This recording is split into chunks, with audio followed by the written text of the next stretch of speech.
শতাধিক দেবদেবীর মূর্তি আর নান্দনিক কারুকাজে সাজানো সুবিশাল এক মন্দির, যা এখন সনাতন ধর্মাবলম্বীদের কাছে শুধু ধর্মীয় উপাসনালয় নয়, হয়ে উঠেছে মিলন মেলার তীর্থস্থান।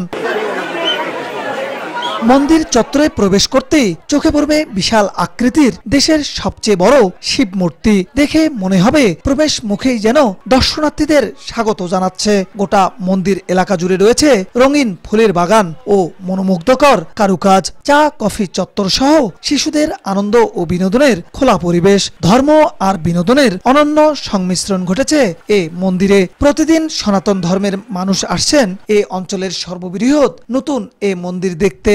এখানে যে একটা এত সুন্দর মন্দির আছে আমরা আসলে জানতামই না, মানে দেখে খুবই ভালো লাগছে এবং কমপ্লিট হওয়ার পরে আমাদের আবার আসার ইচ্ছা আছে। আমরা মানে বারবারই বলতেছি যে যতবার কমপ্লিট হোক এরপরে আমরা আবার আসব। জায়গাটা তো খুব সুন্দর, আমাদের হিন্দুদের জন্য খুব সুন্দর একটা জায়গা, তীর্থস্থানটাও তো ভালো। এলাকার ভিতরে তো মন্দির তো নেই, আমাদের খুব ভালো লাগলো দেখে। যাই হোক, এই সমস্ত দর্শনের জন্য বাইরে যাওয়া লাগতো, এখন আমাদের বিশেষ করে বাড়ির পার্শ্ব এলাকায় এটা এত সুন্দর একটা যে প্রতিষ্ঠান গড়ে উঠছে, এর জন্য আমরা খুব গর্বিত বাবা। শ্রী শ্রী রাধা গোবিন্দ ও কালী মন্দিরের সিঁড়িতে রয়েছে ব্যতিক্রমী ঝর্ণাধারা। সিঁড়ি বেয়ে উপরে উঠতে উঠতে পানির ঝর্ণাধারায় পা ভিজিয়ে দেবতার কাছে গিয়ে ভক্তরা করছেন ধর্মীয় অর্চনা। প্রতিদিন হাজারো মানুষ ভিড় করছেন এখানে। সবার জন্য রয়েছে ফ্রি খাবার ব্যবস্থা। চোখে পড়বে শত শত ভক্তদের একসঙ্গে খাবারের দৃশ্য। শুধু উপাসনার জন্য নয়, সনাতন ধর্মের মানুষের বিনোদনেরও এক অনন্য কেন্দ্র হয়ে উঠেছে এই মন্দির। দেশ ও বিদেশ থেকে আসা ভক্ত আর দর্শনার্থীরা পাচ্ছেন ধর্মীয় শান্তি আর আনন্দের এক বিরল অভিজ্ঞতা।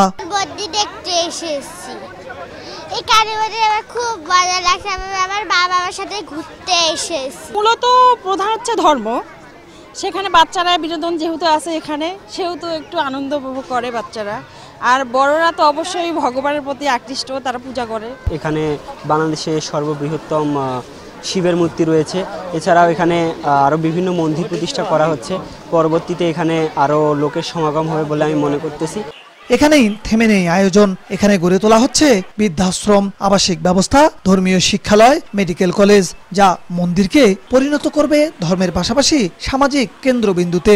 জীবনের সব আয় দিয়ে ধর্ম ও মানুষের মধ্যে সারা জীবন বেঁচে থাকতে এমন মন্দির তৈরির উদ্যোগ নিয়েছেন শ্রী হরিদাস বাবু। আমার স্বপ্ন ছিল হচ্ছে ছোটবেলা থেকে আমি যে ধর্মের বা বর্ণের লোক, সেই বর্ণের লোক যদি আমাকে জিজ্ঞেস করে যে আপনি 100 ইট দেন মন্দিরের জন্য, আমি দিতে পারবো না। কিন্তু ভগবানের আমি সারা জীবনের অর্জন যেটা ইনকাম করছি, এই ইনকামের শ্রমটা যেন আমি একটু সঠিক পথে দিতে পারি এবং ধর্মের পথে দিতে পারি, যেন আমি মারা গেলেও যেন আমার নামটা মনে থাকে। 217 শতাংশ জমি জুড়ে নির্মিত বিশাল এই মন্দিরটি গাইবান্ধার পলাশবাড়ি উপজেলার প্রত্যন্ত গ্রামে তৈরি করা হয়েছে। প্রতি মাসের শেষ রবিবার বিশেষ ধর্মীয় অনুষ্ঠান ছাড়াও এই মন্দিরটিতে প্রতিদিন দেশ এবং দেশের বাহির থেকে হাজারো দর্শনার্থী এবং সনাতন ধর্মাবলম্বী আসছেন মন্দিরটি দেখতে। বিপ্লব ইসলাম, সময় সংবাদ, গাইবান্ধা।